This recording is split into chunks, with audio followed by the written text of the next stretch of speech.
what happens in the beginning, it will have really bad bandwidth, and I always had the problem or a problem that it had stalled. It hasn't started yet. All right, now it starts. Yeah, there is a 20-second delay.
All right, let's see how it goes. But let's see how this goes.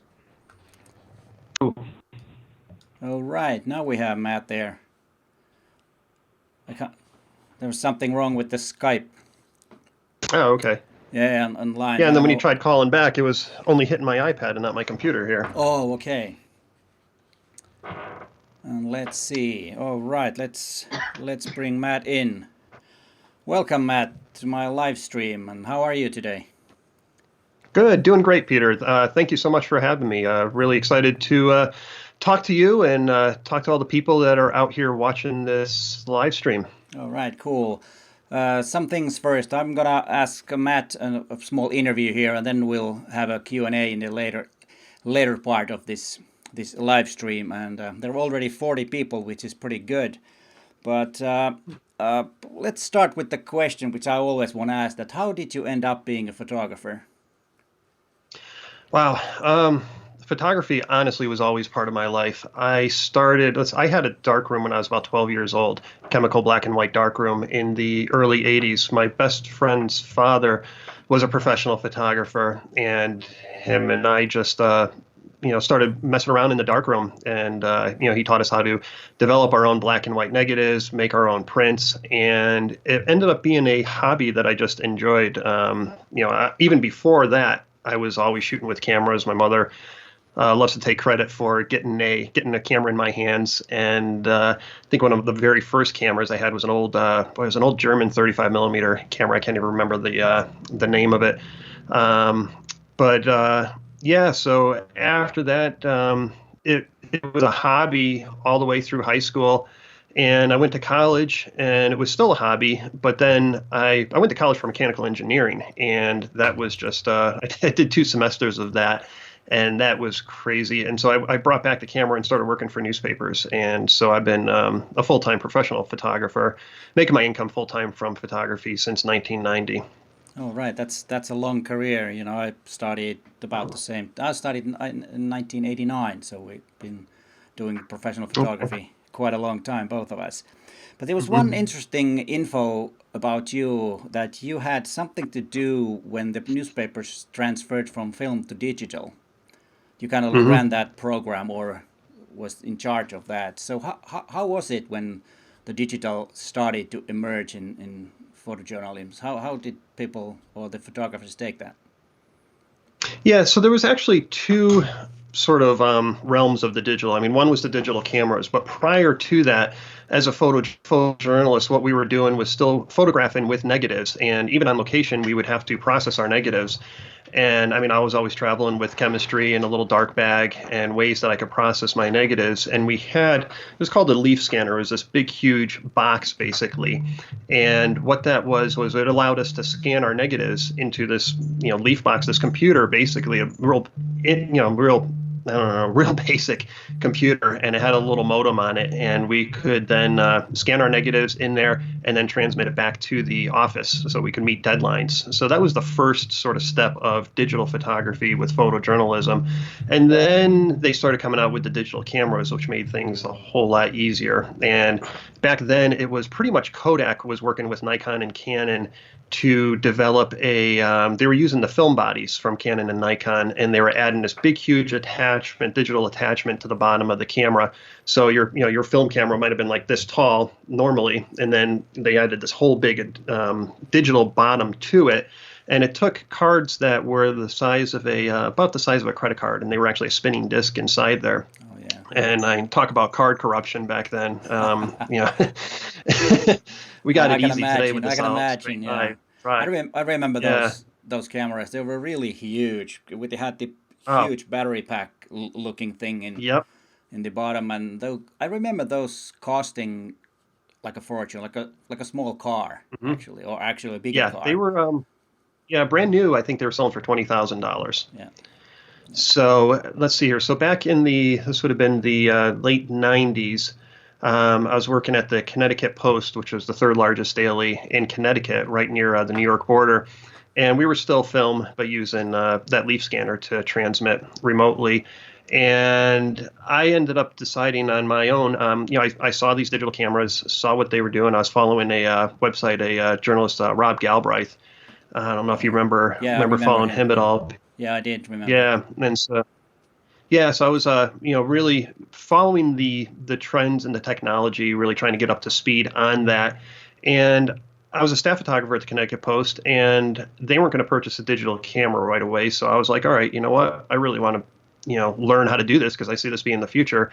So I ended up buying a used. It was the Canon EOS DCS3, I think it was, with that long bottom part that we were talking about. And I think I got that used for about $5,000. And it was great because once I got that, I got all the choice assignments now that were all on deadline.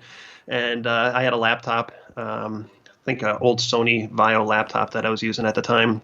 Oh yeah. And so I could go out and photograph on deadline and send it back a whole lot quicker than having to deal with film. And so the newspaper started seeing the benefits of that, and so I helped them get some other digital cameras and integrate that with their workflow.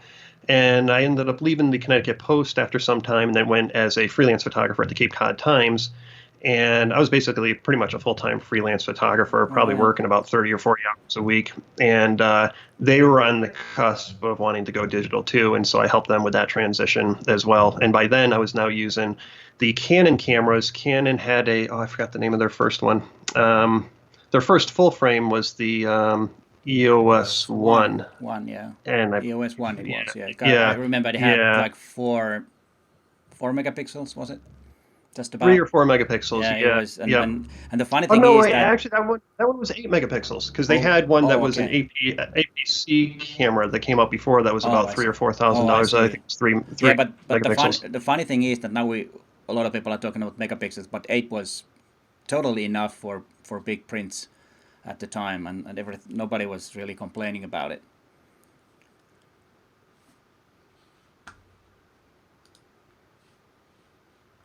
Oh, there is some bad connections now to Matt. Let's see if we can reconnecting. There's a poor network connection. Well, sorry about that, but welcome everybody. We've been talking to Matt Suess here on my Wednesday live, and let's see who we have here. We have I need to get a bit closer to the mic, and my voice is not that. I need to cut the call and make a new call to Matt and see if we can get him back online. Sotiris, we will get back to those questions later. We will start with the chat with Matt. And there is some bandwidth problems somewhere, and I lost the connection, but we will probably can get him back.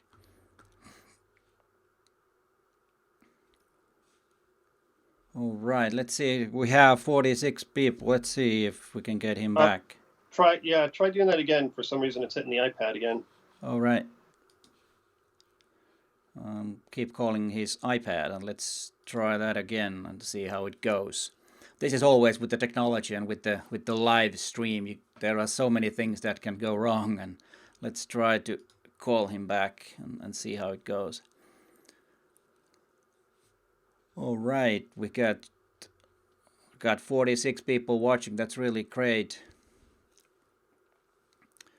All right, good to know. Good to know, Rui, that you can hear us well.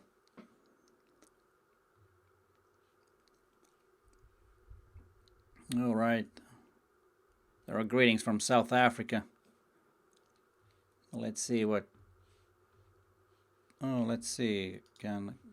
For some reason I can't get a hold of Matt now, but let's try again. We will work this out. Sorry about this, but let's see if there's been any questions. I can answer some questions. There is, why exactly is so that I'm adding this to the broadcast, and you can see this, that Sotiris Stefas is asking, why exactly is it so that EM1 Mark II only has highest ISO setting at 64,000 while the pen models have 25,000? No, it's the Mark II also has 25,000. Those are these, what do you call, extended ISOs. There should be.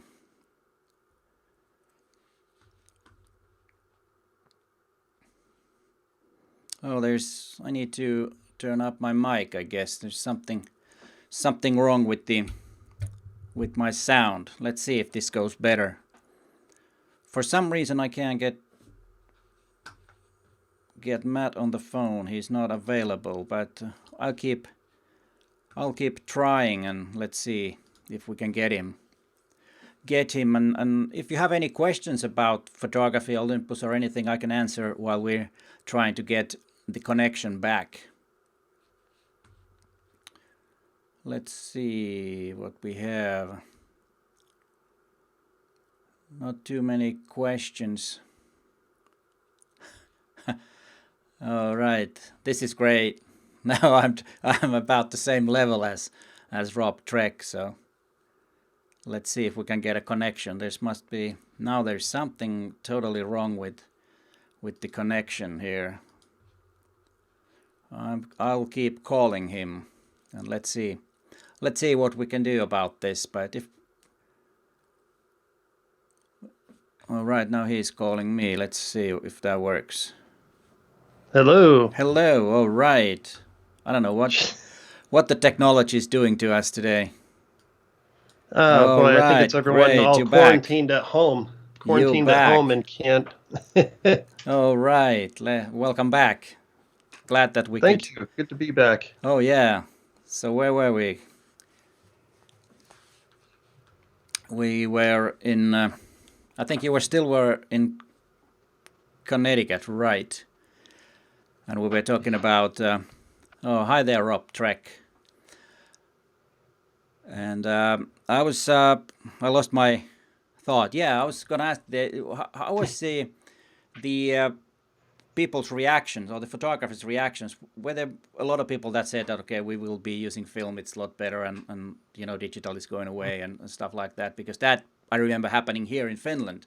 That was not common, but there were some, old timers that were really horrified about the digital. Of course, some were really excited about that, but how was it there? Yeah, no, I had the same thing. There was a lot of the old timers. They really wanted to stay with film. They thought that was, always going to be there. And, a bunch of us younger guys, we were all seeing the writing on the wall and seeing how much more beneficial it was to be able to photograph digitally. And, that's where I saw that too and really ran with it. And eventually the old timers, so to speak, had to adapt because we eventually at the Cape Cod Times, we got rid of all the film, the processor, and all that stuff, and we were then just 100% digital. Yeah, that's a lot better. But then was it 2006 you decided to do totally something different in photography? What made you decide that? Yeah. Yeah, so 2006 was the year I stopped with my photojournalism career. Around 9/11 in 2000 and 2001, that happened, and I was only a few hours away from New York. And the photo editor, he gave us the option if anyone wanted to go out and cover that. And I didn't. I just didn't want to put myself through that. And at that point, I then started realizing that I was starting to lose my love for news. Even back then, things were really becoming sensationalized. And, when I first started photojournalism, I would cover an accident or something like that. And I would think that, me photographing such horrible scenes would, eventually, people would read it in the newspaper and be like, wow, I shouldn't go out and, driving drunk and, be more careful about things. And people started just getting desensitized to the news. They were seeing it everywhere now. And it didn't seem like, I was having as much of an effect putting myself in front of these nasty situations and sharing that with the world. So 9/11 really kind of cemented that. And so in 2003, I started doing art festivals out in Cape Cod where I would set up a tent and show and sell my artwork in addition to doing my newspaper work. And also in addition, even though I was a photojournalist, I was also a wedding photographer and a portrait photographer and did some commercial work too. But then in 2006, I came out west for a marketing seminar and fell in love with Arizona. And ended up moving out to Arizona about 6 months later. And and when I moved out, I did that to full-time sell my artwork. And so now since 2006 to the present, it's been transitioning where, I do less and less shows and art festivals, and actually I don't even really do any art festivals and shows anymore, really just trying to go the gallery route and things like that. But now I'm spending way more time doing the photo education. So it's been a big, huge transition to now doing education almost full-time now. Oh, yeah, we'll get back to that because I want to ask something about the Olympus educator thing. But how do you see the first of all, it's kind of big change from the weather and climate from New England, because I spent a year in New England in New Hampshire compared to Arizona. Oh, okay, yeah. So how did you like that? Did you go there for the weather or what? Was that a big thing at all? Because yeah. It's funny. At that time when I did move out to Arizona, I was kind of getting tired of the winters and all that, and so I ended up living full time in Arizona, but then I was doing the Western show circuit, and so I was traveling to Utah, California, Colorado, doing art festivals in the summer. And so I'd be up in the in the cooler temperatures. But then eventually I ended up getting separated and eventually divorced. And let me see, about 5 or 6 years ago at this art show that I was doing in Scottsdale, Arizona, met a fine art painter who we're now engaged, and we're living in Montana. So she brought me up to Montana. So now I get all that snow and even colder temperatures than what I used to have in Connecticut and New England. Geez, we've been down here. It's been like minus 20 something degrees up here in Montana. That's but too the cold. the summers are nice. Yeah. The summers are nice, and we get so we get it up into the 90s. And right now the temperatures are kind of spring-like. We got some flowers coming up, but I'm excited actually for this weekend because we got a snowstorm coming in. Oh, really? And I've been down in Arizona for the last 3 months, so I haven't had any snow for a little while. So there's some more macro photos that I want to do with the snow, and it's going to get down to about 9 degrees this weekend. Right, cool. So I'm actually looking forward to that, believe it or not, Peter. I'm not sure if that's so nice. But you brought up the macro. You had one video in your channel about the refresh my memory. What the lights were that you were Oh using? yeah, Adaptalux, was it? yeah, Adaptalux. Yeah. Yeah. It's this cool unit that has a battery pack on it and has these arms, these light arms that come out from it. And I think actually, I have it here. Hold on one second. All right. Cool. Cool. That's be interesting to see. Interesting to This see. thing is really cool. And it has, let's see, there's all these different light arms that you can get for it, white light and also color lights as well. Yeah, so those are RGB lights, Hopefully or the battery is charged on. I haven't used it in a little while, but yeah. yeah, so this is the unit here. Okay. And it has these little, 5 little ports on it. And so let's go here. These are the arms for the light, and they're flexible. All right. So you there can is bend it around. lights on the other end, and you plug it in. All right. Cool. That's really Just plug it in, Oh, right. and then you can move your light around. Oh yeah, and those are really small. This thing is really cool. Yeah, you can use those really well in macro photography where you don't have much space. Exactly, and this will hold 5 different lights. Oh, cool. And so they have all these attachments too. They have, this is, you can see where I'm using a white light here. Yeah. Has this little umbrella on it. Oh, this is a blue little dome. Oh, right. So many different options that you can use. And the cool thing about this is that you can position these arms, when you're photographing macro, you're up close. So you can just, bend and, arrange these arms and have that light just pointing exactly on what you want to light, and being able to control that light up close is really awesome. Yeah, you should go and check out Matt's YouTube channel. There's a video about that lighting system. That's how I kind of like. One of the first videos that I watched from your channel was that, because that's kind of struck me, and they were. I don't think at the time I didn't get them back then, and now with the situation, I don't want to invest in before we know what's going on. That's what's going to happen, and when the world is going to be normal. But back then it was in back order, so they kind of sold out pretty fast, and I can imagine why, because those looked really handy, those lights. It seems like it's a small company. I think it started as a Kickstarter. Oh, okay. And so, if it's on back order, if anyone's watching this video and wants to try and get them, check back with them every day, because they'll be on back order one day, and then the next day they have some, and then it goes to back order and all that. All right. Yeah, I will put a link in the description of this video about those lights. But then I want to hear your story. How did you pick up Olympus? What made you switch? Because you've probably used Canons and maybe some other cameras too, but what made you switch to Olympus? Yeah, so I'm actually going back to my roots. So, we were talking about, I had a darkroom when I was 12 years old and all that. And the cameras that I was using, I was borrowing from my parents, and even was using a Pentax K1000. I'm sure you remember that Yes. great film camera back in the day. But then the very first camera that I bought with my own money, I was a teen. Oh, now we lost him. Oh no, there is something wrong. There was really good cliffhangers. He just said that the first camera that I bought with my own money. I need to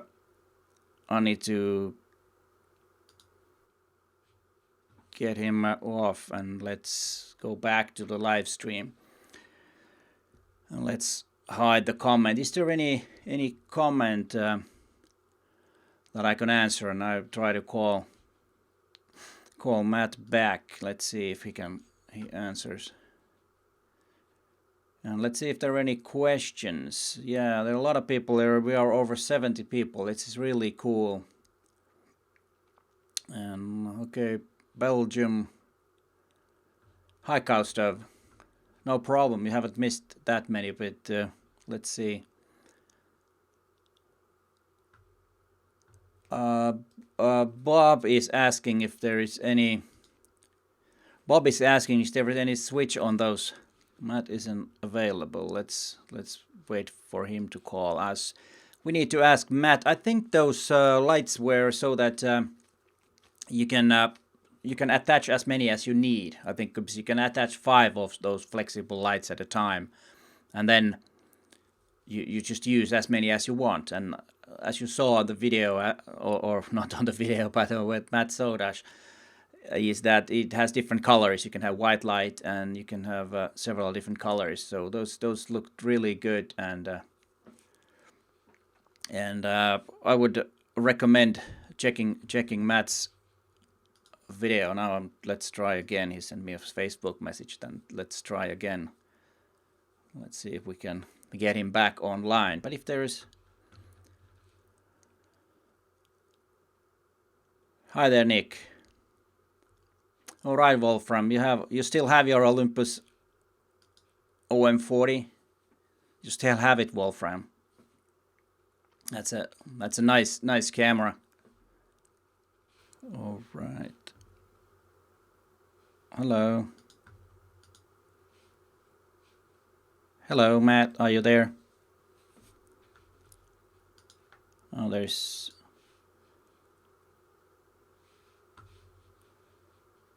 something totally odd now. We'll have to wait for Matt, but we can answer some. I can answer some questions before I can get him back online. Dave Nelson is asking for me to use the Force. Yeah, I do have Force on my name, so I will save him. I will try to get him back. Let's see how this works. I'm trying to call him, and let's see if this works. I'm really sorry, folks, that there is some technical problems with Skype, I guess, because he's on Skype there. And let's see. All right, this is a Bob Finlay says that there is a guy named Ben with Adaptalux who has lots of creative uses for their lights on its YouTube channel.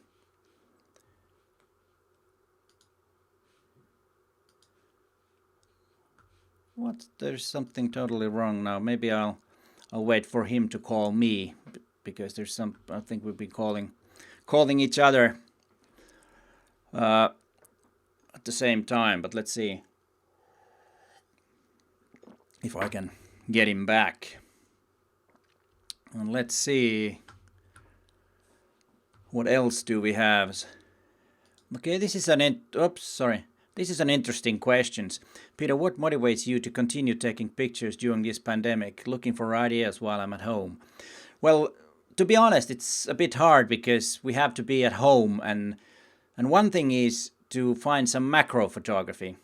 That is something that you could do, and find some normal household items and try to make macros out of them, like a fork, for example, or find some food and see how that goes. And maybe you could make a photo project about while you are cooking or something. I don't know. That could be something. And always if you try to photograph something and try to do something that you have never done before, you always learn something. And there are tons and tons of videos online to get ideas. There is if you go to YouTube and search hashtag stuck at home photography, there are lots and lots of good tutorials and ideas what you can do. They might not be something that you have done before, but as I said, it's something that you really should try. And I don't know what else have other people that are online done to keep motivated during the lockdowns that in many places there are. Please let us know so we can share. And let's see what happens. Let's try again.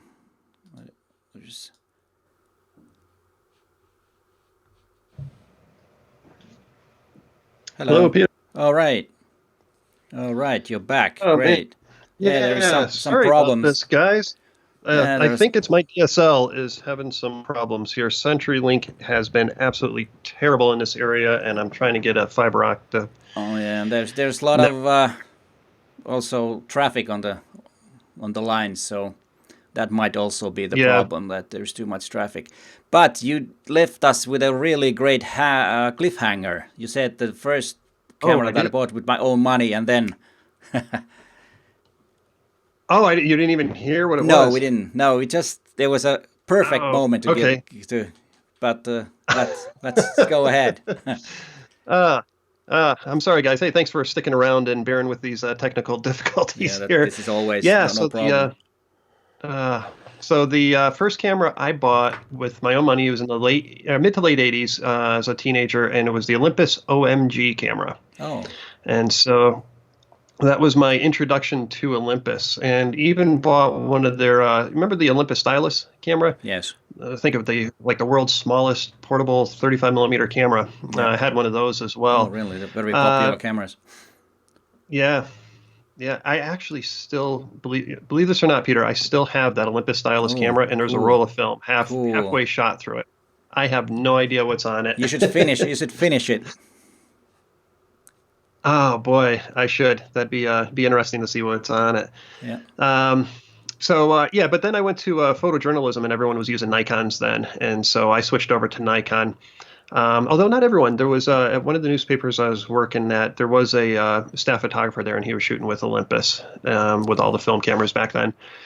But yeah, so I stayed with Nikon for a number of years, and then went to Canon because Canon back then they had the best autofocus. Yeah. And Yes, what they Canon did. did was they changed their lens mount from the FD to the EOS mount, and that allowed it was a bigger opening on the back of the lens, so it allowed them to put a lot more information going from the lens to the camera. Yeah. And Nikon decided to stick with their F mount, and it took them years to catch up for that technology to catch up so that they could get an autofocus system fast enough on that camera with that small FD mount. And now Nikon's finally switched their mounts to win the mirrorless now, haven't they?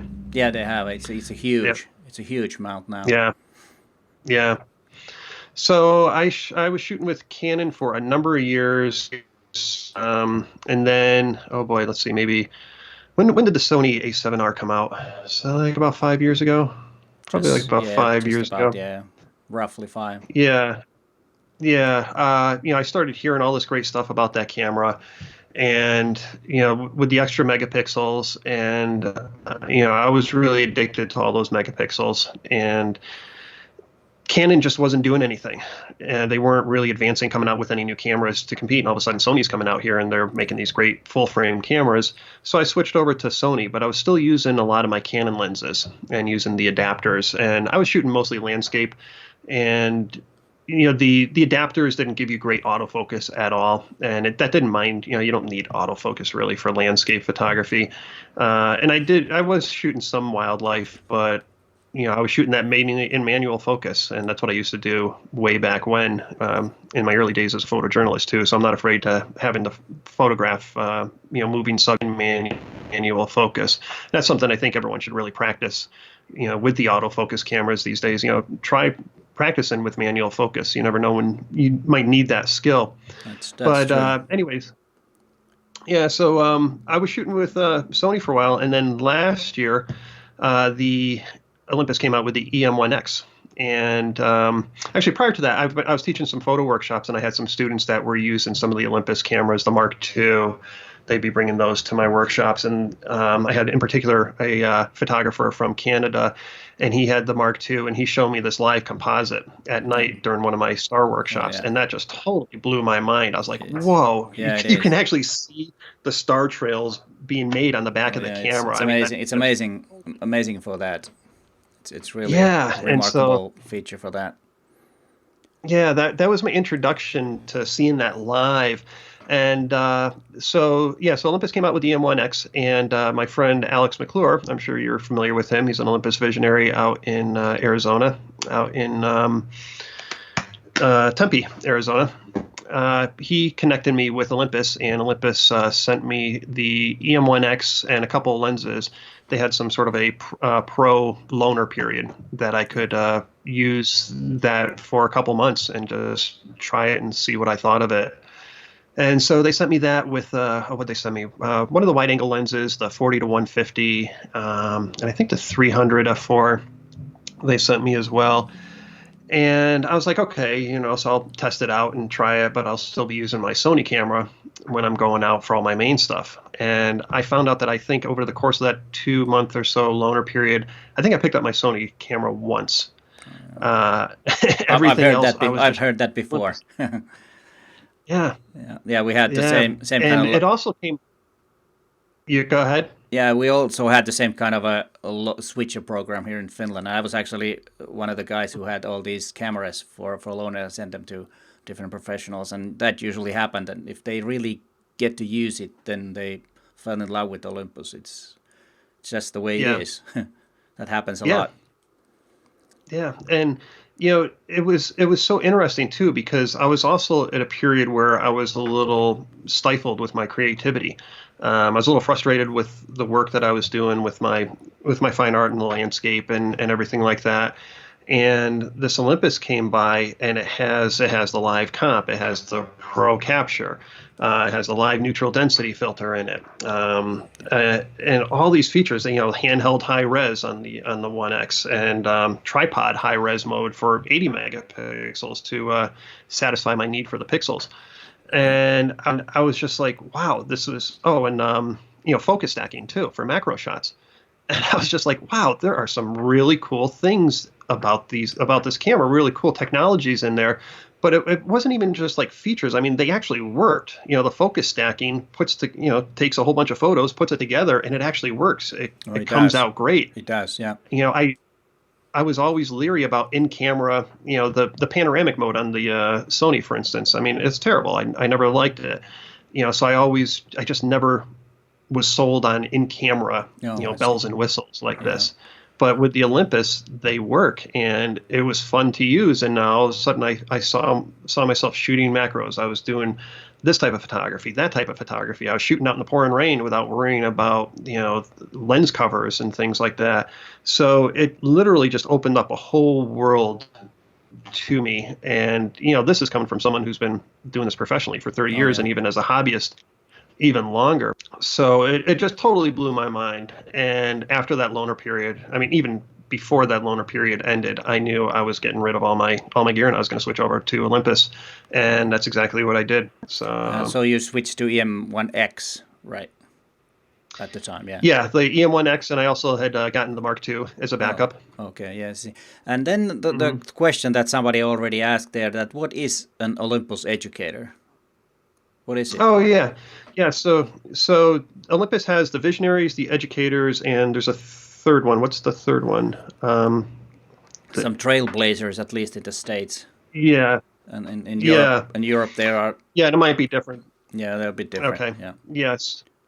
Yeah. So there's a handful of us, a dozen, maybe 14 of us, and we are kind of like Olympus Visionaries, but we really specialize in education because we all teach photo workshops, we do things online, we help people answer questions and whatnot, and so through my contacts with Olympus and over the course of last year, they saw me producing content and doing videos and talking to people and really getting people excited about Olympus cameras. And so they asked me if I wanted to become an Olympus educator. Oh, And so cool. that happened right around the turn of the year. And so, you'll be seeing, it's really cool. It's a really cool program because, again, we're here to help inspire and teach people how to use the cameras and, just like the visionaries too. And there's going to be some really cool things I think this coming year, especially now with the way everything's shut down, and workshops are now going to be moving online. So I think there's going to be some really cool things that you'll be seeing from the educator team this year, and I'm really super excited to be a part of that. I mean, there's some absolutely fantastic photographers and all different types of subjects, macro, wildlife, landscape, night. It's just a really good group, and yeah, keep on looking out for content from the Olympus educators. Oh, we lost him again. Let's see if we can get him back. But he was talking about the educating program that they have in the States. So if you are from the US, keep looking for Home with Olympus stuff. That is really something good. And there are lots and lots of online courses going on all over the world with Olympus, and that's something really good because of course when you get a new camera you want to know how to learn it, and even though if you have had it for a long time, then you need to learn it. And because even I've been using quite a lot of Olympus cameras, different cameras, and teaching and making videos, I still learn things almost every day about, oh, this is possible, and this is fun, and you can do this and you can do that. But now I'm trying to contact Matt again, and let's see a bit.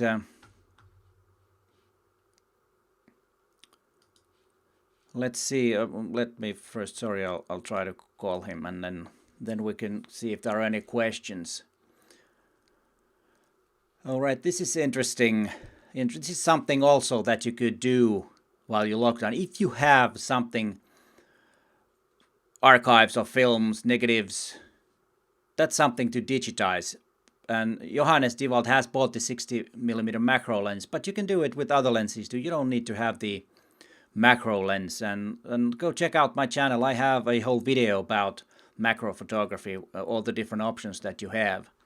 Let's see let me just, sorry about this, but that's something you might want to watch if you're interested in doing macro photography. And then there's also a video about slide copying, how to do that. That's also one thing that you can find from my channel. I think it's a week ago I made the video, and there's also a video about how to change the negatives. You copy negatives and how to copy those and how to edit them so that they will be positives.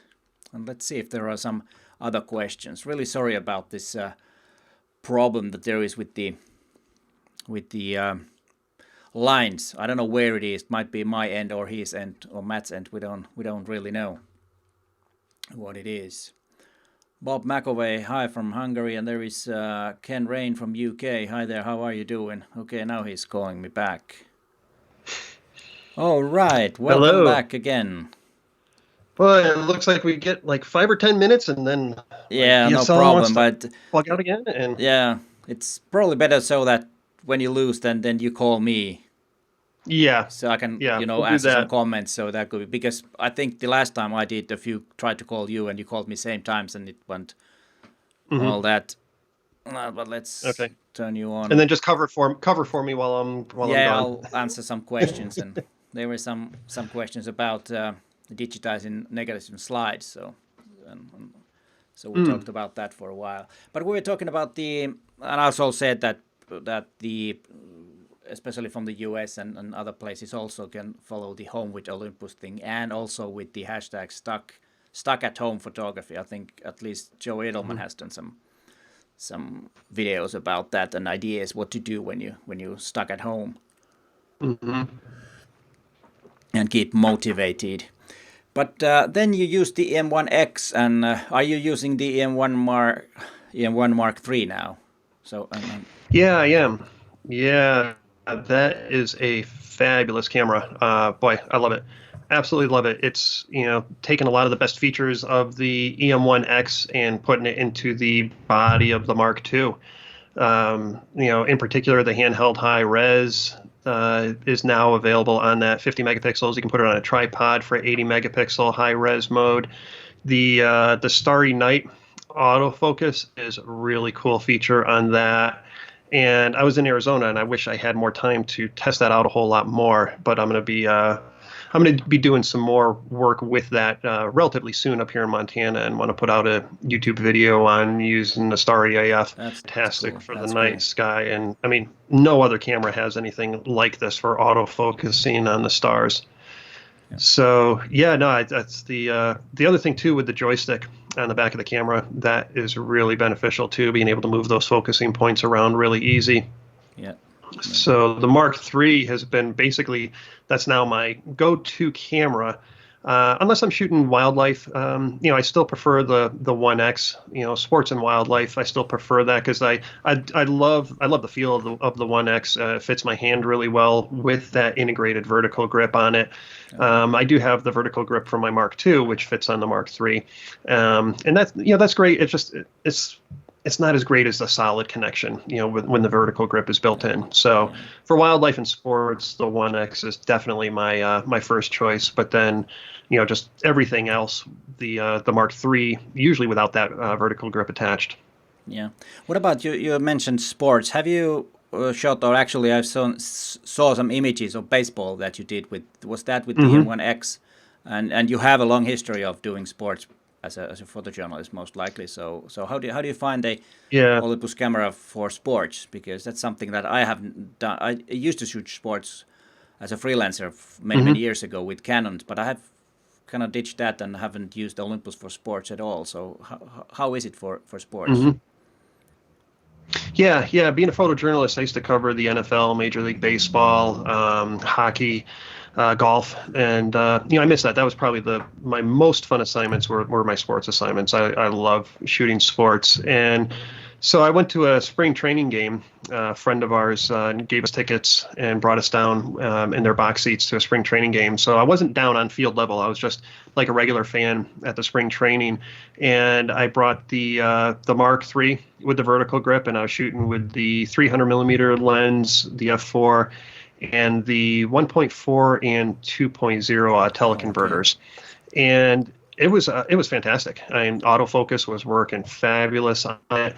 I got some really good shots I was really excited about, and I did a blog post on that, and I, maybe I'll add that link in there in the comments at some point later, so if people wanted to see the photos from that. But I think I posted like about 10 or 15 photos from that. But no, it was fantastic, and it's a fully capable sports camera outfit. If I was a photojournalist, I'd be perfectly happy walking around with that, and especially shooting golf too, where you're shooting golf, you're covering, you're walking a lot of times depending on what you're covering. Especially in the last couple of days, we just be focused on following the leaders, and so we're walking that 18 rounds, 18 holes of a golf course. And boy, doing that with a 500 millimeter f4 from a Canon, that's a heavy lens. That is not fun. Yeah, but I'll tell you one of the. Oh, go ahead. Yeah, so if you would be assigned to shoot NFL game or hockey or Major League Baseball, would you do it with the Olympus? You would be okay?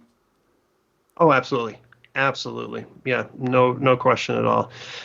Even pushing the ISO, the ISO, I mean, I'm surprised, all this talk that I always hear, full frame is so much better and you can do all these great enlargements and the noise is better and this and that. And yeah, okay, it's better, but what is really better about it? I mean, you get a little bit of a boost in in a little bit less noise, but man, compared to what we used to shoot in the film days, there's no comparison. And with today's technology, with Topaz, with their noise removal software, I have no problems at all shooting at 1600, 2000, 3200 on the Olympus cameras. No problem at all. And I do that for wildlife, do that for sports, anytime I need to boost the ISO. So people get so hung up on on stats and technical stuff with the cameras instead of just going out and shooting. Yeah, and I agree totally. I agree. Yeah.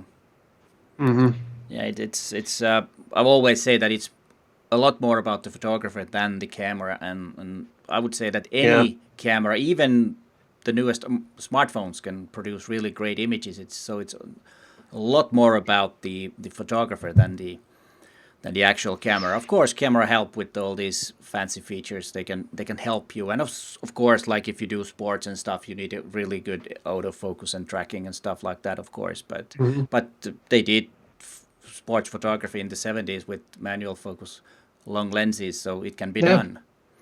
So it's not no, absolutely. And I think people almost get, they hear all this stuff on, in the forums and on the YouTubes and things like that, where I think people are almost kind of like afraid to then, push their camera over 800 ISO because, you're not supposed to do that. Look at all the noise you're getting and this and that. And, I'd rather get the shot, and then you can always deal with the noise later in post-processing. The noise in today's cameras is it's not really a deal breaker anymore. And I mean, I'm shooting night sky Milky Way, and, even just in a regular single shot at ISO, 5400, it's not bad at all. And then there's techniques that you can use where you take multiple pictures and then put them together, stacking them together with certain, we'll get rid of that knocks out the. Oh yeah, it does. Man, I compared some of my Olympus images to my old Sony full frame images, and I was like, wow, I mean, it's amazing. So yeah, it's amazing the marketing pull of the full frame Oh yeah. because it's gotten some people scared of it. But then, the people that shoot with Olympus, I mean, they all get it. They're like, Oh yeah. yeah, no, Yeah. this is Exactly. great. Exactly. But what about Hmm. big prints? I see that you have some gorgeous photographs behind you. Are those Yeah. made with Olympus cameras? Hmm. How big are those? They definitely are. Yeah. Yeah. So the one directly behind me, let me move this over a little bit here. So that is a 40 by 64. Oh, So that's 40 by 60, 42 by 64. yeah. And that was a handheld high res with the 1X. Oh, cool. And the horse over here, that is a shot with the 1X, but that's a 20 megapixel. So it wasn't Oh, handheld high nice. res, just a regular 20 megapixel.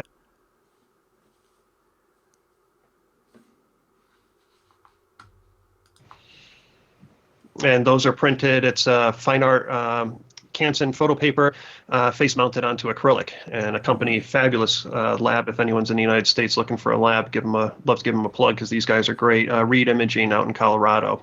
Check them out. They're actually even still open, still doing some of my prints for me and some Cool. other photographers.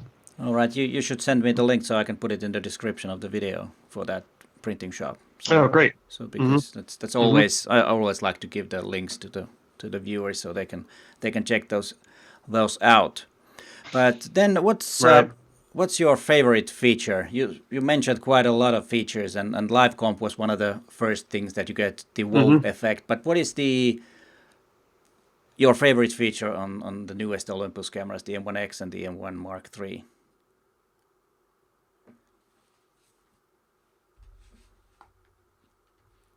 Oh, we've lost him again. It's about 10 minutes, and then it's gone. But let's see. All right, Robin Wong is here. Rob Trek is here.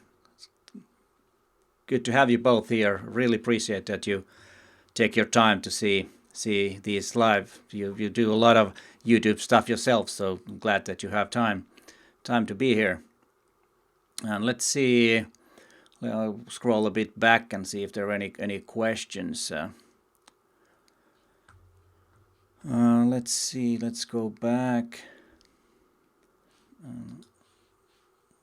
Okay, I got his. The Skype is working really strange this time now because he keeps hanging on, but he cannot reconnect. So I cut the phone call. But let's see. Oh, this is something that we will talk about.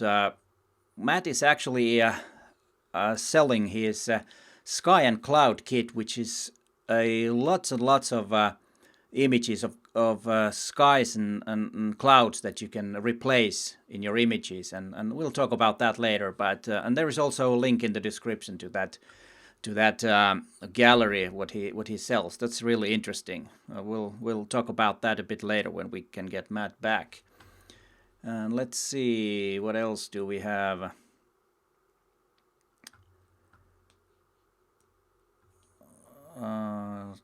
Let's see. No, right now he's calling me. Let's answer. Let's see if we can get him back. Are you there, Matt? Let's see, and I think the call is on. Sorry, folks, again, there are some technical problems here. Let's see. And this is also something that Matt does. If you're into these computer softwares about image editing, and Matt has a lot of online courses about these. So if you're new to image editing, go check him out. Those are really interesting. And let's see, what else do we have? Let's see, he's calling.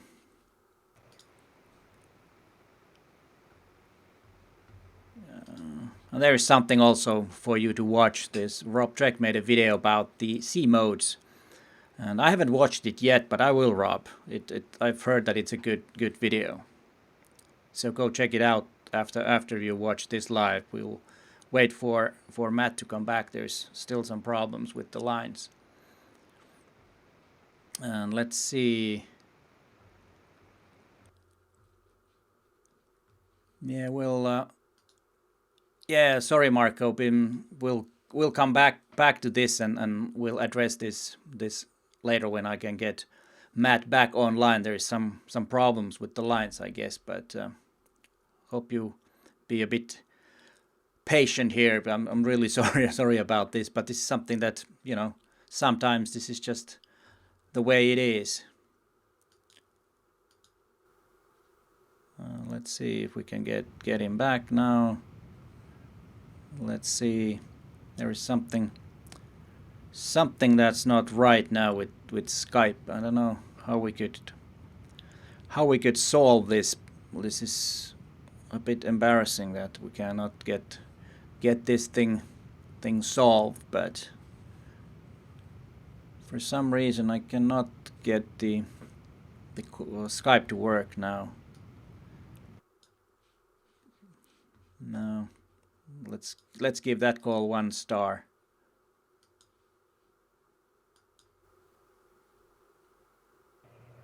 All right, are you there? Hello. All right, welcome back again. Let's see if there's. Now, lost him again. Well, let's try it again. Do you have any?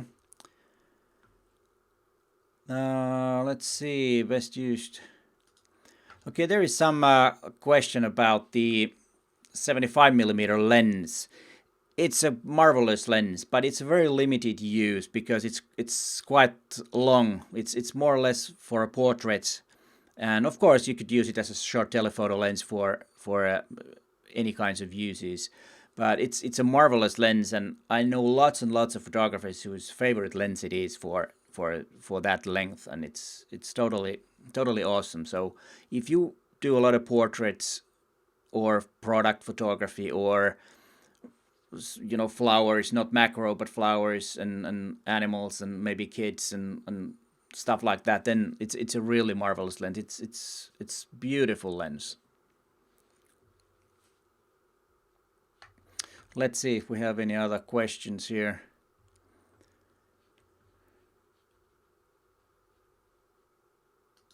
Oh, this is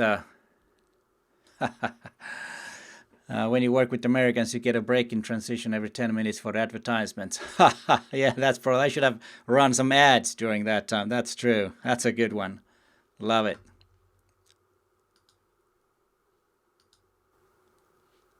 Let's see if we can get him back. All right. Hello.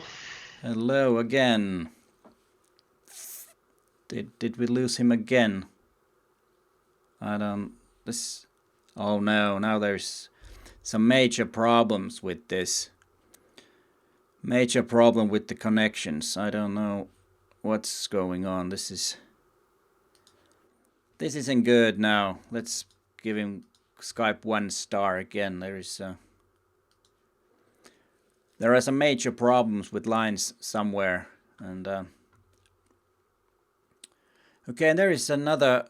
Rich says that he used the 75mm as a bird lens, and you have to get a little closer. Yes, but it is good quality, and if you can get close enough, then it's a perfect for that too. And let's see, and a question about the pink moon last night.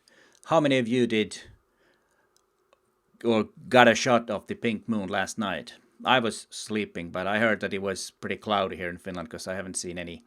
And also, I haven't seen any photographs here in Finland that someone has taken of the pink moon. But online I have seen quite a few of them. So, if you have, please let me know.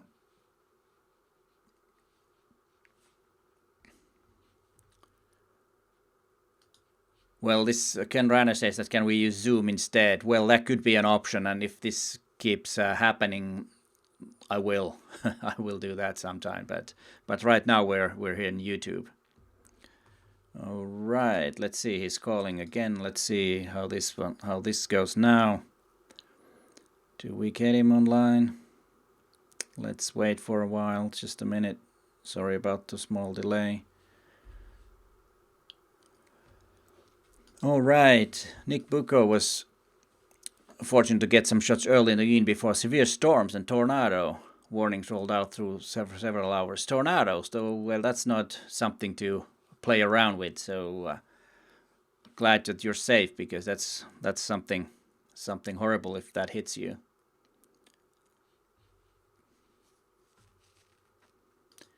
Yeah, thanks, Rich. I'm really sorry about this, but there's nothing we can do about it. And if this doesn't work, we'll do this again with Matt sometimes. And probably he will most likely be with us for another time if we cannot get the connection here.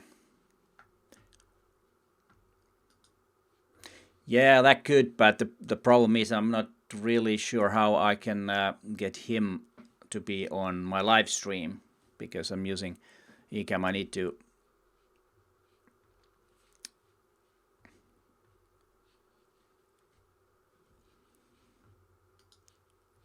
Oh, Robin is asking me where's my on-air signal. Sorry, I forgot to put it on the table there. Maybe I should get it while we wait for Matt to get his call back. Yeah, let's see. No moon. That was, yeah. There's a lot of bad weather's people been saying in the comments that there's been a lot of bad weather, and Rob, yeah, it could be on his side, I guess, most likely, because I think the stream has been pretty good from my computer, but I'm really sorry about that. This is something that just doesn't work every time. Let's see, he's calling me again, and let's see how this works now. Let's see if we can get him. All right, can we hear you? There's some sound was there. Let's see if we can hear. Now we can. No, it stalls again. There is some problems, some big problems with Skype that we cannot get him. Maybe he has. Maybe I will message him on Facebook, and let's see if I can. Sorry about this, and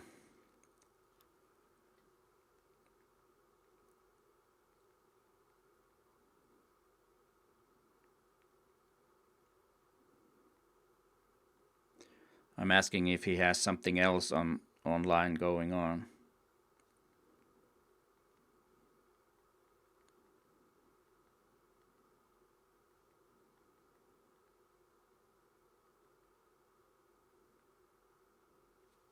Let's see if you can see my message.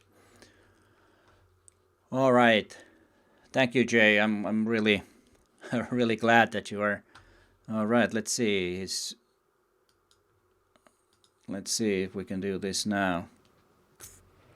Hello. All right. Hello there. I was just messaging you that you might. Do you have something else going on? Is your fiancé watching Netflix or something that's eating up the line? No, and I've even tried switching over on a hotspot, and Skype does not want to use it as a hotspot. It doesn't like the hotspot on my cell phone thing. So I see. It seems like the DSL just bottoms out after every 5-10 minutes. Yeah, somebody was actually commenting that this is with the Americans. You need to have a commercial break every 10 minutes. That's why it was my bad. I should have rolled in the commercials between here. Oh, that's funny. Yes, you should have. Yeah, I should have known this. I should have done that. That would have been really, that's too really cool. But yeah, I was asking about the favorite feature. There was another great cliffhanger again. And what was your favorite feature? One, if you can put go ahead. The best feature that you like in the M1X or the M1 Mark III. Yeah, so you got to stop asking these good questions, because every time you do, we leave a cliffhanger for everyone here. Yeah. Yeah, no, the live comp is definitely my favorite feature, because it's not just for star trails. I mean, I use it in the middle of the day for clouds, getting really nice clouds moving across the sky. I'll add a solid neutral density filter to the front of my lens to slow things down so that I can do some nice long exposures of the clouds.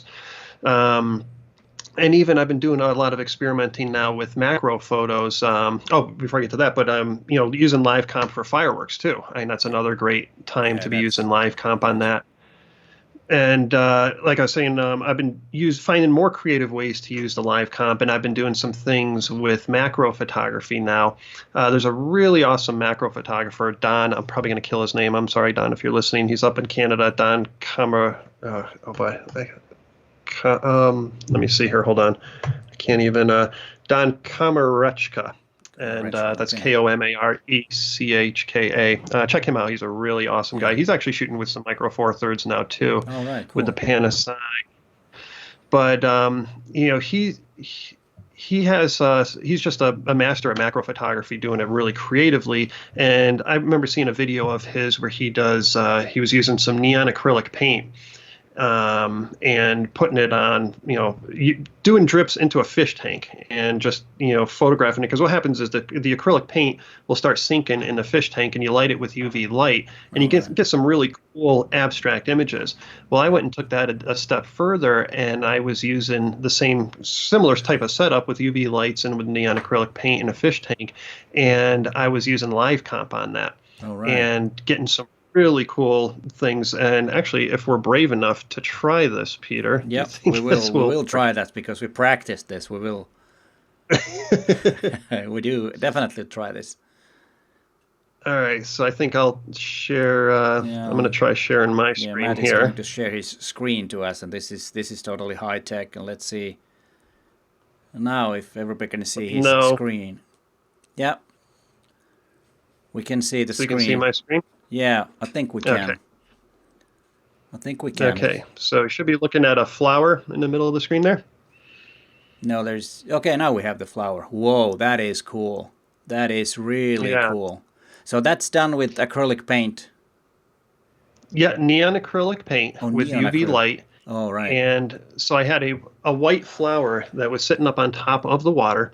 And I was dripping in some neon acrylic paint, lighting the whole thing with UV lights, special UV flashlights, and using live comp. So what I was telling you was that the acrylic paint is slowly sinking, and it's being lit by the UV light. And so we know with live comp isn't going to change anything except for it's just going to record new light. So the new light is the acrylic paint slowly sinking down to the bottom of the fish tank. Oh, that's so cool.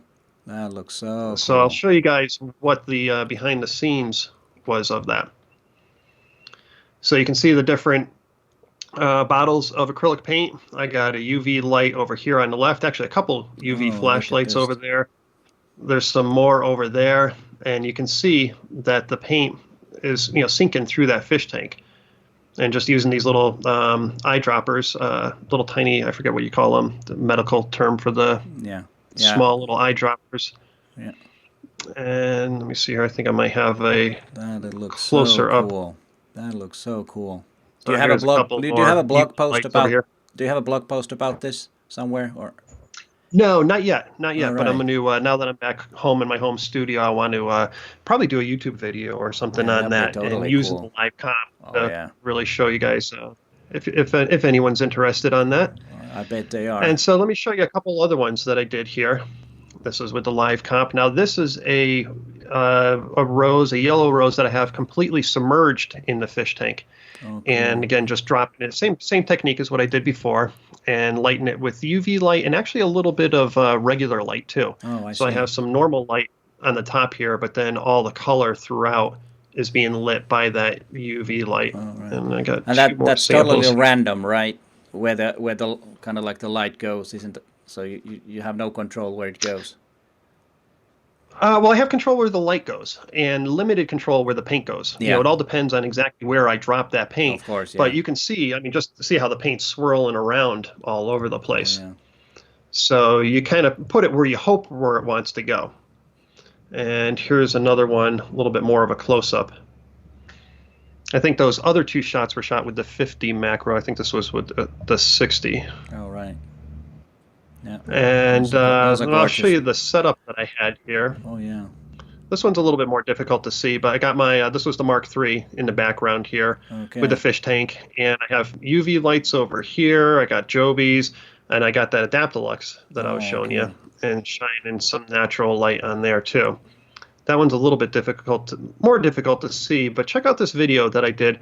So when I was shooting these roses that you saw, the video or the photos there, I did a screencast. I had my Mark III tethered to my computer with the Olympus workspace software and Olympus capture software. And this is a behind the scenes. And you'll be able to see, if you start looking closely, you'll start seeing what's happening here. The paint is slowly moving down Oh, yeah. Oh, and getting cool. longer. And so this is all from the live composition. Oh, yeah. So you made a screen recording, right? Yeah, yeah. So this is as That if you is were looking at so my cool. computer when I was shooting it live. All right, that is And so then, cool. you just get it to where it wants to be, wherever you think it's a nice image, and then you stop it. But that's what's so cool about the live comp and being able to see this happen. And then I have one more photo here, give you just another taste of what happens. So now I just tripped the shutter, doing the live Ooh, comp, nice. and And the beauty is that you see what's happening, and then you can stop it when you see it. Now it's yep, perfect, and then you stop the exposure, and you have the image. This is exactly. this is so cool. I'm glad this thing worked. This is totally hmm cool. This is so cool. Whoa, So that was just to show you, that was. because I don't have the final image, but that's where I ended up stopping Oh, it but wait a for minute. that one. Let's put it That was put it starting back cool on. Yeah, there, yeah. That is. and then let's see here, somewhere right around here. And so the great thing with the Olympus capture software, I have all my controls right over here, so you can see I Oh, was shooting at f16 at ISO 100, yeah, and then just hitting the button right here, yeah. start it and stop it. It is. It is a great software for that. It's really, and remember, folks, it's hmm free too. If you have your Olympus camera, all you need is your serial number from the computer, well, not the computer, but the camera, if I remember correctly. Yeah. And so here's one other Oh, creative let thing that me I was doing with the put the screen back Adaptalux here. on. Yeah. Oh, did you turn me off already? No, no, it's on. You have your screen on. It's gonna be. Okay, you can see it. Okay, Yes. so I Yeah. got that Adaptalux light set up over here. I got a red light, I got an orange light, and some white light up on top here. I had a red rose that I sprayed with some water. This All is right. my Mark III with a 60 millimeter lens, and I have an incense stick in the background. Yeah. And what am I doing? I am using Live Comp again for All that, right. Cool. and getting some really cool things with the background on that as well. Oh yeah. And so just with the smoke. And then this one's a Oh little yeah. bit more Whoa. elegant. And again, just using the live comp and Oh just yeah. Let's. watching it develop on the back of the screen and stopping it when it looks good. Oh yeah, there's somebody was asking about how to get motivated to shoot at home. So okay, this is not an easy setup, but you could use do this with some you know less. So right now he's gone again, but that was really exciting to see, and was totally terrific. And let's see if we have any questions. Yeah, I agree that this was freaking awesome.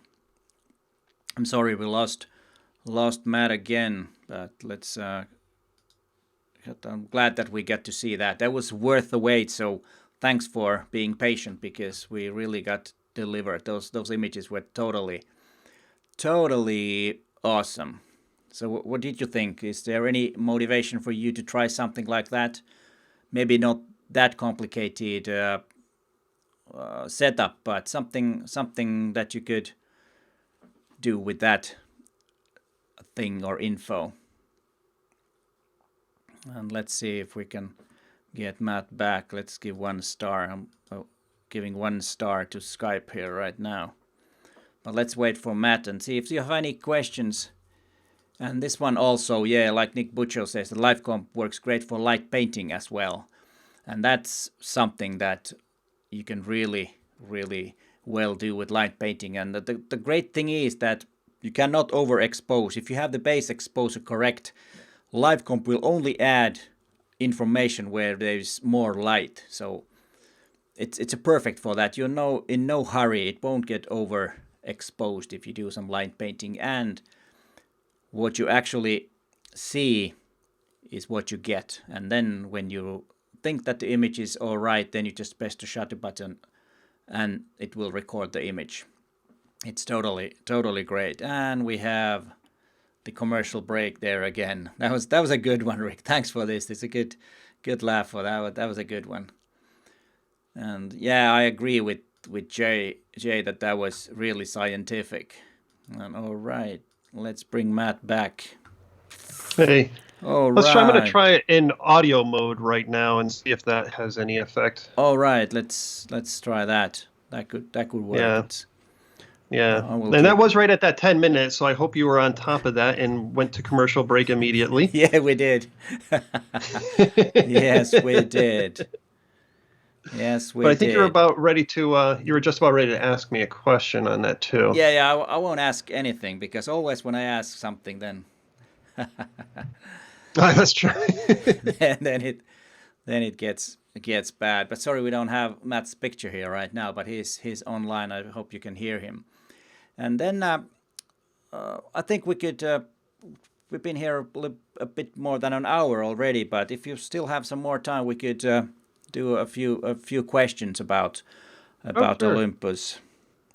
If there are any questions, I can read them so that you can hear them. If there are any questions about Olympus, because we have an Olympus educator online from Montana right now. So if you have any questions, but not right now. People are so stunned about your images. There've been a lot of good questions that your scientific is freaking awesome, and it's been really great, and that's something that I need to take a look at. It's totally awesome. So if there are any questions, please ask. And how is the situation now that you probably need to be at home quite a lot right now over in Montana too, right? Yeah. So Whitney, my fiance, and I, the art show that we do, that's a 10-week art show in Arizona, it closed early, and we ended up after that doing a self-imposed self-quarantine right after that, staying in our RV, because we didn't know the art show that we did, it attracts people from all over the world, so no telling if anyone had the coronavirus. So we did a self-quarantine in Arizona for 2 weeks and out in our RV right out in the desert, had a great location. And then right after that ended, we decided to come home early to Montana. Our initial plans were not to come back home to Montana until mid-April. But out here in the States, I mean, people are getting crazy in terms of, are you going to be able to travel between states? Because I think some states now, they're even doing roadblocks just to check and make sure that if you're going into a certain state that you have to do a quarantine. They're not preventing people from traveling, but they are, starting to, be a lot more aware of other travelers coming in. And we just wanted to get home and get to our house. And so we just came back a few days ago. And in Montana, it's a mandatory. Anyone coming into Montana right now, whether you're a resident at all or not, unless you're an essential service person, it's a mandatory 14-day quarantine. So we had enough food and everything in our RV, so we planned accordingly. And so we're, what are we on, like day 3 or 4 of our self-quarantine up here in Montana. Okay. But a lot, we work from home, and especially in this part of the year, we do spend a lot of time at home, so I don't have any photo workshops going on until for at least a couple months, and right now those are a big question mark. I'm really I don't know. Things are so up in the air with this virus, and things are changing day by day, minute by minute. But it's a scary thing, and I think it's good that people are home right now and that they're staying safe and not spreading this even further, because things could be a lot worse, I think, right now. Yeah. There is actually one question about the Adaptalux. Is it water resistant? Mm-hmm. No. It's not. No, that it isn't. No. Oh, okay. So you cannot stick them into the water. So you have to have them above. Yeah, right. And you wouldn't want to be out in the rain photographing like you can with the Olympus macro flash setup. Yeah. So you cannot do that. So that that answers your questions, Bob, most likely. And but if you're trying to do what I was doing, if you get a small enough fish tank, I can't remember how big that was. I think it was like maybe 3-gallon fish tank. Just putting the lights on the side, you'll have enough. Yeah. You'll be close enough to your Yeah. subject that you don't need to stick it in the water. Yeah. That's true. And you have also online. You sell this. Somebody already mentioned about these skies and clouds. And Oh yeah. and then you also have some online courses that you provide for almost Yeah. well anybody. Yeah. Like what are the levels? Do you have to know something before you, or can someone who doesn't really know that much attend one of those? Yeah, so I'm revamping my whole online education. A lot of the courses that I had were on using specific photo programs, and those programs are a little bit outdated now, so they're a little bit older versions. So this year, even before this whole virus struck, my intention was to be staying at home a lot and doing a ton of recording, both for YouTube and for online education. I was already in the middle of starting to develop some online workshops that for people that can't come and travel to the workshops that I do, some sort of a way that I could teach them remotely and even have some sort of mentorship along that. So keep an eye out for that in the future. What I do have right now that is very popular is a cloud and sky background replacement kit that is, you can use any program that has layers, but in particular Skyloom's Luminar. They have a sky replacement tool inside the software program that makes replacing a boring sky really easy. And this isn't everyone's type of thing, replacing skies, but for those that have no problem doing it. My kit has 400 different skies, for from daylight to sunrise to sunset, and some free bonus training video on how to replace those skies inside of Luminar. And I'm going to be very soon, probably within a week, releasing a new add-on pack to it that'll have 200 completely new skies that were photographed and blue sky days. So I'm sure a lot of photographers are out there in the middle of the day photographing, especially real estate photographers too, photographing in the middle of the day and you just got that boring blue sky. Well, I've spent a lot of time photographing clouds in the middle of those, middle daylight times that you can then easily put that into your boring blue skies with Luminar or with Photoshop with On1, your favorite program. Oh yeah. But it's really easy with Luminar. Yeah. Yeah, I've heard that And I think you have a link to that. You Yeah, have I a do. link to the cloud Yeah, the I do cloud have a kit that we're link. talking about Yeah, here. there's a link in the description to that cloud. What do you call it? The image. Well, the whole pack. You can see Hmm. those. They're really gorgeous skies. And I've seen some tutorials on Luminar 4. I haven't tried it myself, but I will try that and see how it works because there are some really great things. And if you guys have any questions about Matt's work or about those images that we saw from his computer about the UV light and acrylic paint, that was really something. I haven't really seen anything like that, similar stuff, but not something like that. And as you said, the live comp was the way to go with that. That's for Hmm. sure. Hmm. Yeah, and if anyone's watching this not live, watching this, days later, feel free to tag me in the comments, and I'll get notified of it. For YouTube, I'm Matt Suess Photo, MatSuessphoto, and so if you Yeah. tag me, I should get an alert on that, and I can answer questions. Oh yeah. There aren't really any questions about the gear and stuff, and we've been here almost hour and a half, and okay, there is something. Well, let's see. Dave Nelson is saying that I can understand reluctance to replacing skies in the age of false everything, but photos are art, and art should not have boundaries within reason. And I totally agree with that. There is also Oh yeah. a big limit. Of course, if you are doing some photojournalism stuff or documentary, then that's a no-no. But everything else, I think it's totally fine and should be Hmm. done if you feel like it, because only matters is the image.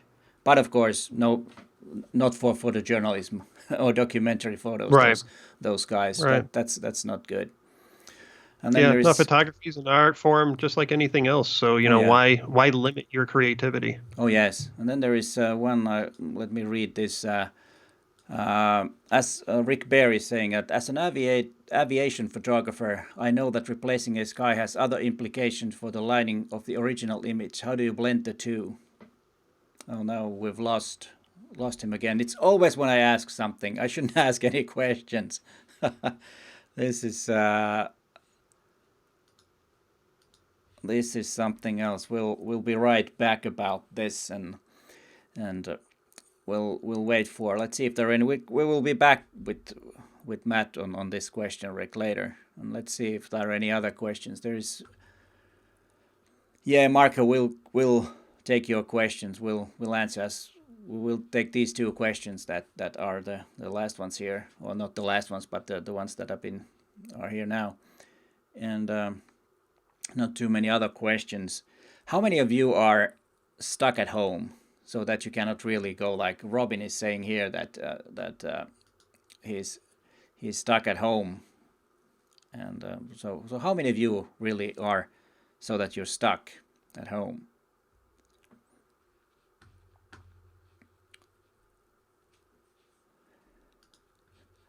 Yeah, I should start rolling the commercials. This, you know what? I should have done. Next time I will, if when I have my lives, I will have some commercials. This is. I'm glad. I'm so glad that you're patient, and they will be. We've been having around 70 to 80 people all throughout the live stream. This is really great. So Robin Wong says that he's totally stuck. So is Dave Nelson is stuck. Gustav Bannerier is stuck. Quite a lot of people are stuck, and it's not fun. But to be honest, I don't think it's going to be fun if you get sick with the virus either. So better to be safe. That's what I've been trying to do, and we're actually not that stuck here in Finland. We can go out, but you cannot have any more people gathering than 5, I think, and you still should have the social distance, and most of the groceries has been brought to us to behind the door, and we don't need to go to the stores, and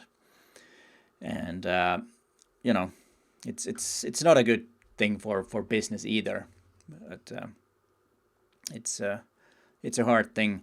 Yeah, this commercial thing is funny. I will do some commercials for my next live stream. And while at it, my next live stream will be.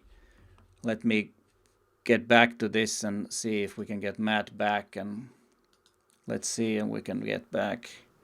Hello there. All right. There was a couple of questions for you. Let me go back and. Do I have the cheap version of Skype that shuts you out after every 10 minutes? I don't know. Let's see. There was about the. I was asking this. How do you blend the sky with the other environment? If there is some, because the lighting might be different from. Is there any way to blend those images together so that it looks at least halfway natural? Yeah, with Luminar, it uses AI, artificial intelligence, which some people are a little scared about this stuff, the AI stuff, but it analyzes your photo based on computer programming that it's done researching a whole bunch of other photos, and tries to then blend the sky with the foreground. Now you do have to yourself pay attention. You don't want to have a foreground that has the sunlight coming from the left and then replace it with a sky that has the sunlight coming from the right-hand side. Yeah. But outside of that, there's controls inside of the software that allow you to blend it a lot more seamlessly, and the AI takes over and tries to blend the sky with the foreground, and you have some controls over that as well as to the overall coloring and relighting of the scene. Oh, right. Thanks. That was a good answer. Then there is a question that Marco Chiapaetta had asked a couple of times, and now I think it's a good time. That can you detail some of the differences between the TruePic 8 and 9 processors? Any capabilities of the TruePic 9 yet to be exposed? Do you have any knowledge about that?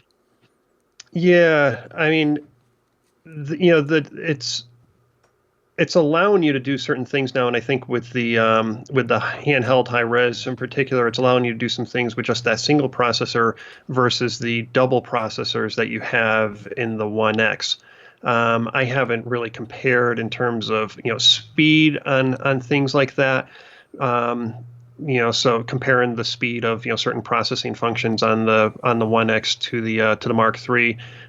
Usually I'm not that type of photographer that'll go and comparing time things unless something's like obvious when I'm shooting and I'm like, oh, that was a lot slower. Oh, that was a Yeah, lot faster. That's kind of yeah, cool. that's true. And then I think also too, it might possibly have something to do with that new processor, might have something to do with allowing the Starry AF.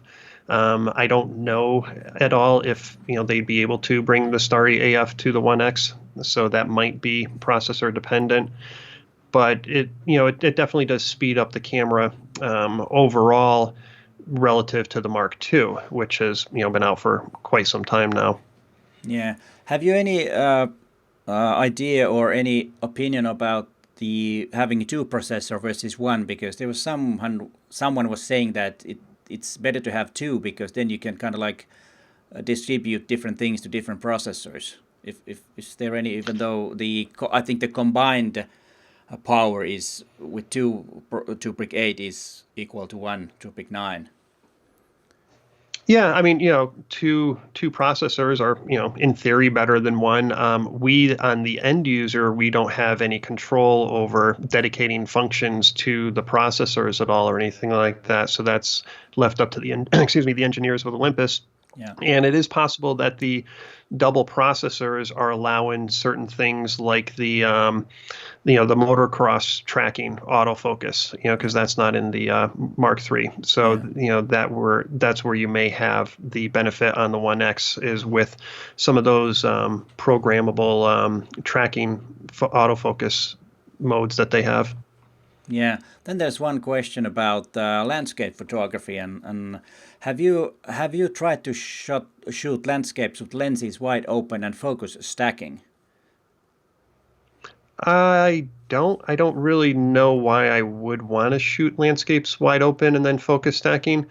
Um, But in theory, it Usually could if be you're shooting done. wide open, It could be yeah, I mean, it done. could be done. Yeah. I'm not sure why you'd want to go all those extra steps though, unless you were trying to freeze a subject. But if a subject's moving, you're going to have, that subject in different, spots. So I Yeah. don't know why you'd want to shoot wide open a landscape. I mean, I would just shoot 5.6 f8, somewhere in the middle of your lens, and with the micro four thirds, that's the advantage. You get a little bit more depth of field than you would with a full frame camera, Yes. and so handheld or on a tripod, your shutter speed's going to be slow enough to freeze any motion, most motion that would be in your frame, leaves blowing, trees, branches, even a horse walking around or something like that. So, yes, it could be done. I don't know really why you would want to, though.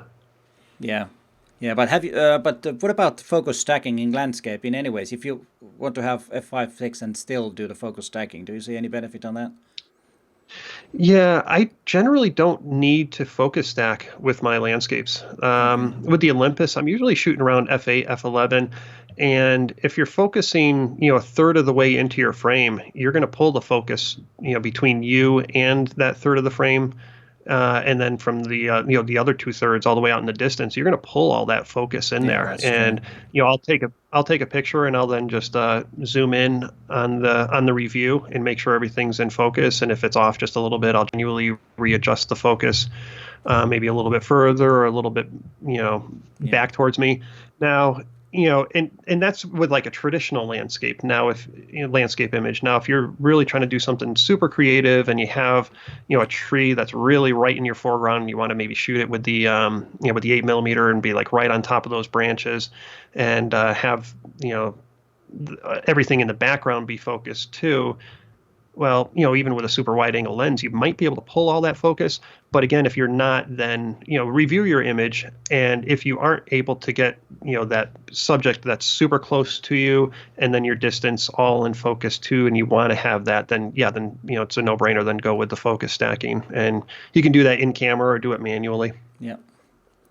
And then there is one question about My question from Matt Suess is what he has learned about the Olympus camera settings and his mountain scenes. Also, what lens does he mostly frequently use? So what's your favorite lens on those landscapes? Oh, on the landscapes, boy, I have the 7-14 is a great lens.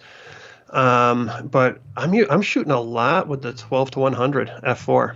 That lens is amazing. I mean, that gives you the range of a full frame of a 24 to 200 millimeter lens. Yeah. And I have this. Let me see here. Hold on one second. There we go.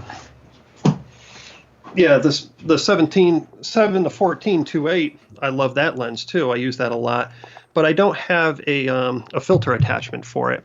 Oh. So you can't just put in the screw in filters. And so I have all my old format high-tech filters from my old system that I use, and so that's why I'll be using the 12-100, and then I can put on any of those filters right on, and screw those right on front of that lens. But but doesn't Live ND come handy when you have the 7-14 millimeter? Because then you have up to 5 stops of ND filters. Yeah. Yep. That's where it works really well. Of course, it's not a gradual, so you cannot only apply it to the sky, but anyways. Right. Well, you could if you did some image blending. That could be done with that way. Yeah, you could, and you can hold the filters, carefully in the front of the lens too, and go old school like that. That's true. Yeah. And then what was the other part? It was about what has you learned about Olympus camera setting and your mountain scenes. I mean, settings are similar. I could probably get away with, opening up the lens, an extra stop or so compared to full frame, just because you do get the extra depth of field compared to a full frame at any given f-stop. But then, the other great thing is that I also find myself hand holding a lot more than what I used to do with the other gear. And that allows you for some extra creativity too. That's and true. Especially if you have 2 cameras with you as well. Sometimes I'll if I'm waiting for that perfect light at the sunset, I'll have one camera locked down on a tripod, and then I'll take the other one and I'll just be walking around trying to get some other shots while waiting for the light. Oh yeah, that's a good tip. What about this? John Dawson is asking that do you do bracketing much? What about the exposure bracketing and blending in post? Oh, always when I'm asking something goes wrong here. I'm really surprised that this Skype doesn't work, but we'll get back to that. But now we have a commercial time. And next week, on 15th of April, my guest will be photographer, Olympus visionary, and a YouTuber, Robin Wong, who has been here also. And we haven't set up the time, but it will be around the same time that my lives usually are. And if you're Robin here, I'm really happy that you will be my guest. And let's hope that we get the lines work and there won't be any big problems with that. But be sure to mark on your calendars at around the same time that this started, where we'll have Robin Wong on my live stream. It will be on Wednesday anyways. And let's see if there are any questions. Okay, then there is one question about Starry AF still allow you to watch the image built on the AVF.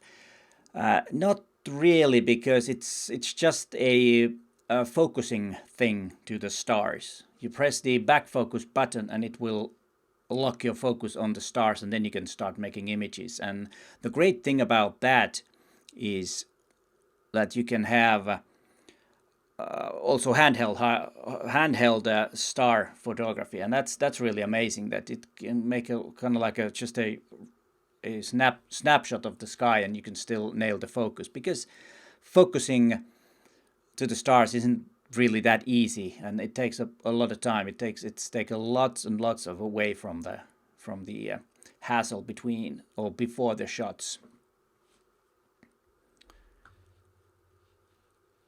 And I need to put this on, right? You probably like this one too. Right, Robin. I just need to put this on. This is nice. Thanks, Rich. And let's see what are other questions, and if we can get Matt back. Let's see.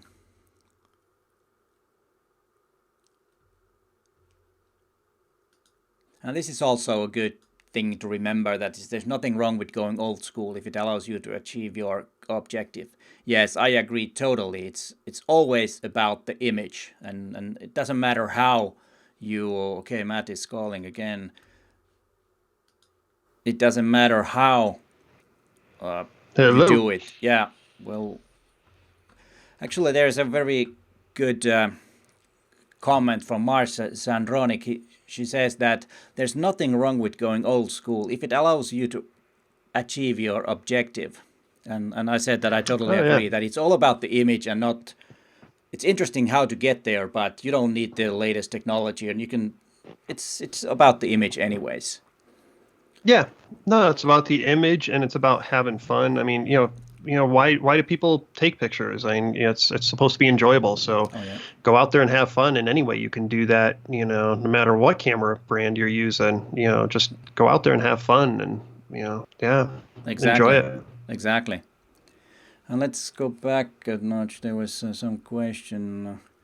Yeah, and then there was Stanislav Samolenko has another question, is that the idea is to decrease diffraction limit and achieve DOF at the same time.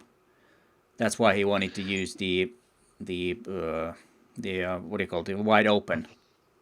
So yeah, go ahead. Sorry. I think this whole diffraction thing is kind of like the the full frame and the high ISO and stuff like that. Olympus makes some great lenses, and lab tests may show that it does diffraction at f11 or f16 or stuff, something like that. But I mean, I've shot with these lenses, and I've shot at f22 with these lenses and other lenses, and if you lose a little bit of sharpening, you can recoup that back in post processing, and using something like Topaz Sharpen. I'm not gonna not try to get a shot because I'm worried about some theoretical diffraction type of a thing. I just don't see that being an issue in the majority of things that I photograph.